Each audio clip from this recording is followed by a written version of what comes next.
Hallo zusammen und schöne Grüße hier aus dem hohen Norden, aus Norwegen. Ja, nachdem ich erst in Dänemark unterwegs war, bin ich jetzt hier in Norwegen zum Urlaub machen. Hier sind es heute angenehme 15 Grad. Kein Vergleich zu den Temperaturen, die momentan in Deutschland herrschen, aber ganz angenehm mal. Ja, leider hatte ich nicht so viel Glück mit dem Wetter die letzten Wochen. Es war leider sehr durchwachsen, sehr viel Regen dabei. Nicht so viel Sonne, etwas schade, aber naja, man muss halt das Beste draus machen. Ja, heute habe ich einen schönen sonnigen Tag erwischt und besuche den Windpark hier.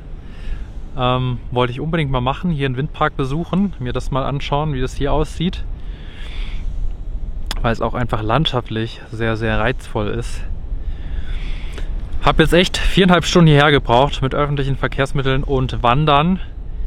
Aber ich habe es geschafft. Ich hätte echt nicht dran geglaubt. Aber ja, bin jetzt hier angekommen im Windpark Geitfjellet. Gehört zu dem Großprojekt Fossenwind. Eines der größten Onshore-Windprojekte Europas. Besteht insgesamt aus 6 verschiedenen Windparks mit einer Gesamtleistung von über 1 Gigawatt. Und ich glaube, es sind insgesamt über 300 Anlagen. Ja, der Windpark Geitfjellet besteht aus insgesamt 43 Anlagen. Stehen auch sehr, sehr verteilt hier. Also es ist super weitläufig. Die Distanzen sollte man echt nicht unterschätzen. Also auf der Karte sieht ja alles super easy aus, von A nach B zu kommen, aber denkste. Ja, hier stehen 43 Anlagen vom Typ Vestas V136, 4,2 Megawatt.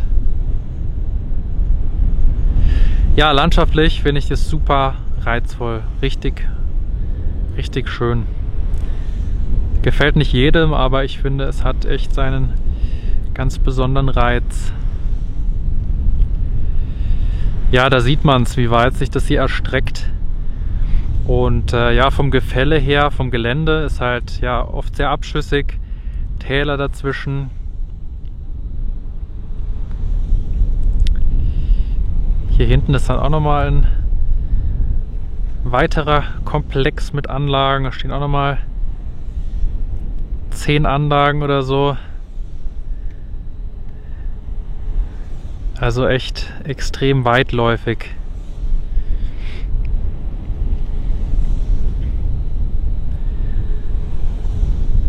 Aber ich finde, die Anlagen passen hier echt super her. Sieht echt wunderschön aus.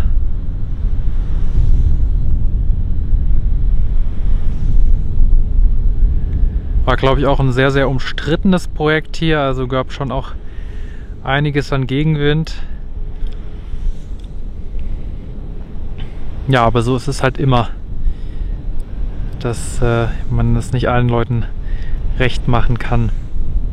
Naja, ich werde jetzt auf jeden Fall hier mich ein bisschen austoben, den Park ein bisschen erkunden und ja, hoffentlich ganz viele tolle Bilder machen. So, jetzt stehe ich hier nochmal auf der anderen Seite. Habe mich jetzt gerade hier durch das Tal geschlagen. Gerade eben war ich bei der einzelnen Anlage hier hinten. Ja, und hier hat man nochmal einen tollen Blick auf die Anlagen da hinten, die so am höchstgelegenen stehen. Das sehen wir jetzt nochmal schön von vorne.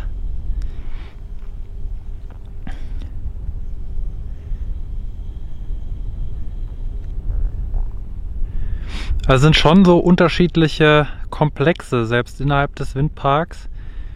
So 3, 4 Cluster, wo die Anlagen stehen. Zwischendrin sind dann mal noch so ein paar Einzelanlagen, wie die da hinten, bei der ich gerade eben war, oder die Anlage ganz hier unten.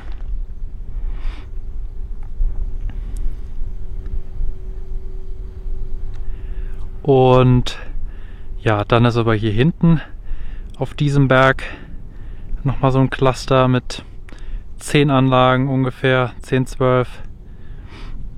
Jetzt hier auf dem Berg nochmal.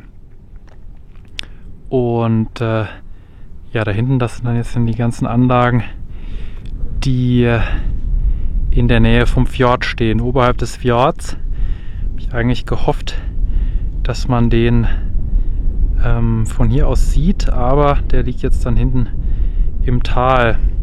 Mal gucken, ob ich da noch hinlaufe, weil es ist halt echt auch ja, sehr, sehr weit zu laufen alles. Einfach ein riesiges Gebiet und alles sehr unwegsam. Ja, ich stehe hier gerade unter einer Anlage. Das ist jetzt eine der wenigen, die steht. Muss mich gleich mal noch unter eine Anlage stellen, die läuft. Sieht nämlich schon echt ziemlich geil aus. Ja, hier hinten hat man auch einen ganz tollen Blick auf die Berge in der Ferne. Richtig geil, richtig cool schneebedeckt. Richtig hohe Berge hier.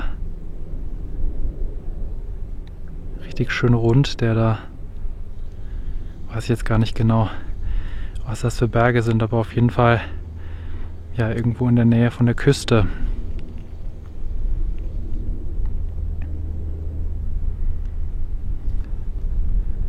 Ja, also landschaftlich einfach einzigartig. Wunderschön. Auch cool aus dieser einzelnen Anlage hier.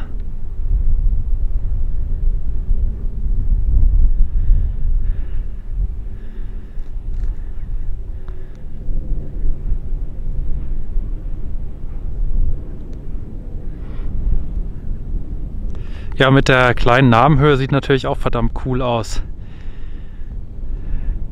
Hier sind echt richtig gute Windbedingungen, auch wenn es heute jetzt nicht so super windig ist, aber ich glaube, hier hat man so durchschnittlich auch 9 Meter pro Sekunde, also schon vergleichbar mit Offshore-Bedingungen hier. Aber ist ja auch direkt am Meer hier alles. Ja, ich werde mal gucken, ob ich ja da vorne mal noch an diese Kante laufe, dass man den Fjord mal noch ein bisschen sieht, weil das wäre natürlich das Highlight, wenn man da oben noch runterschauen könnte. So, jetzt stehe ich hier nochmal direkt unterhalb von einer Anlage und das sieht richtig fett aus. Schaut euch an, wie tief der Rotor runterkommt. Richtig fett. So ein Riesenrotor auf so einem kleinen Turm. Also online steht 87 Meter. Ich habe es jetzt bisher nur mit 81 Meter gekannt, aber kann ja sein, dass es dass man das noch anpassen kann, je nach Land. Fett, ey. Sieht man zwar in Deutschland auch vereinzelt, aber wenn dann nur ganz im Norden, Schleswig-Holstein oder so, wo richtig Wind geht. In Süddeutschland steht halt alles auf 166 oder 149 Meter, dass sich das überhaupt lohnt. Aber auch hier am Standort ist ja super viel Wind. Da reichen die 87 Meter. Mega sieht es aus.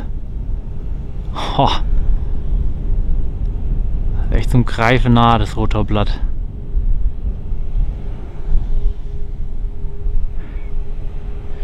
Ja, gegen Nachmittag ist das Wetter echt nochmal richtig schön geworden, richtig aufgeklärt. Richtig schön die Sonne rausgekommen.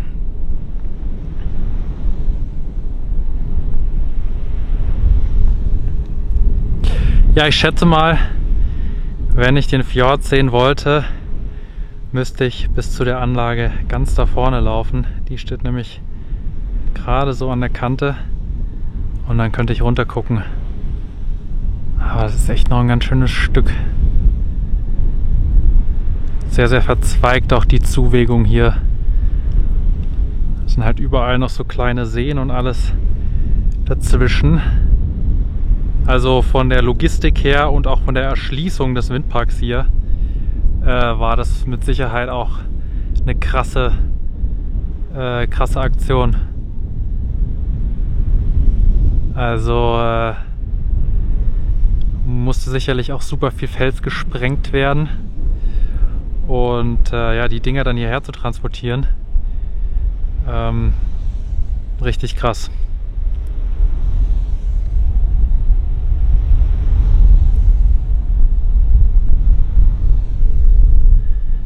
Jetzt gibt es hier nochmal richtig Gas, das Vieh. Mega.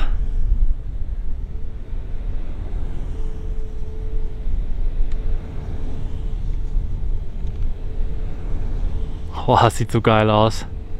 Und dieser Sound, richtig nice.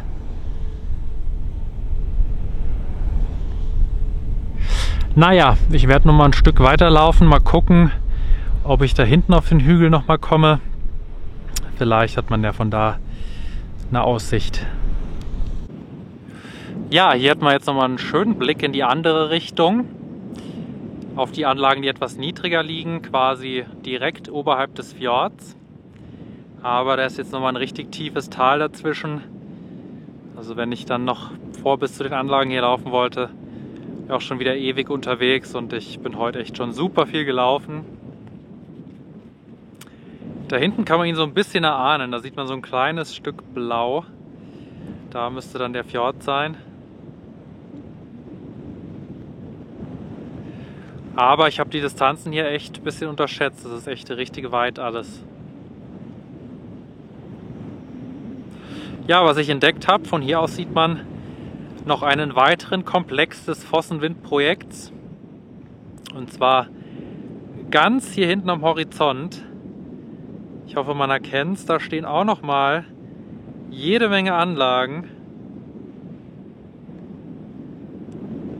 Und das müsste die Insel Hitra sein und das ist das Projekt Hitra 2.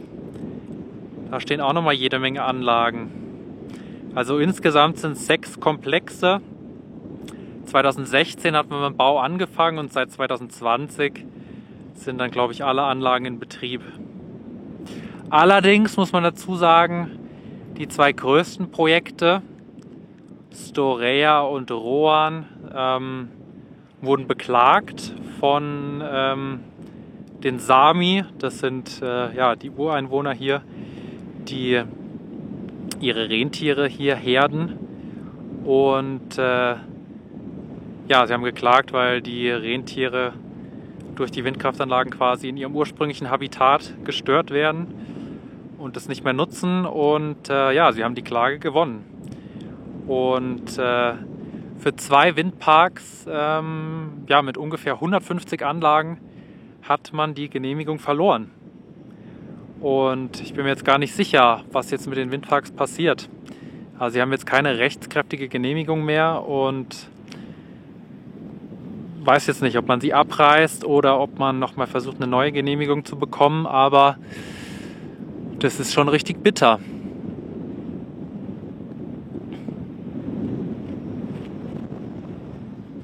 Auch hier nochmal ein Blick auf die Anlagen auf der Seite hier. Das sieht so cool aus. Auf diesem blanken Fels einfach. Und das Weiß sieht einfach richtig cool aus. Ich glaube, wenn sie jetzt die rote Verkehrskennzeichnung hätten, fände ich es etwas störend, aber so gefällt es mir echt richtig gut hier in der Landschaft. Und hier ist auch nochmal direkt eine Anlage. Von weiter weg sieht das immer noch mal ein bisschen geiler aus, wenn der Rotor so tief runterkommt. Das sieht gar nicht so krass aus, wenn man direkt drunter steht.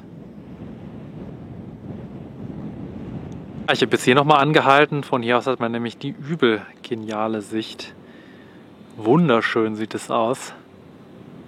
Also ich bin einfach begeistert von dieser Landschaft. Das ist einfach wunderschön. Diese kargen Hügel. Kleine Seen dazwischen und dann die schönen weißen Windräder. Also ich finde es sehr schön, dass sie komplett weiß sind. Rote Markierung wird mir jetzt, glaube ich, nicht so gut gefallen hier. Ja, und nur einige haben eine Tagesbefeuerung, nicht alle. Ist sich vielleicht aufgefallen. Ich schätze mal nur die Anlagen, die halt irgendwie am weitesten außen stehen oder die besonders hoch stehen. Ja, und hier unten hat Vossenwind, also Vossenwind ist eigentlich der Betreiber quasi, und Statkraft hat quasi, ich denke mal, die machen so die Betriebsführung und technische Betriebsführung und haben die Anlagen auch gebaut. Die haben hier unten so eine kleine Servicestation. Da gibt es auch einen Parkplatz, wo man hochfahren kann. Aber ich habe ja kein Auto. Macht ja nichts. Ja, und an dem See hier unten bin ich vorhin auch vorbeigelaufen. Wovatnet heißt der. Oder so ähnlich. Ist wahrscheinlich total falsch ausgesprochen. Hier ist diese einzelne Anlage. Da unten ist das Umspannwerk.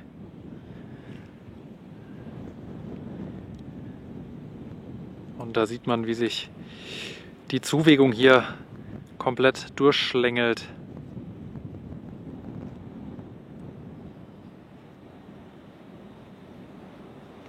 Absolut genial, dieser Windpark. Bin ich echt froh, dass ich den jetzt noch besucht habe. Dass ich wenigstens mal noch einen Windpark hier in Norwegen gesehen habe.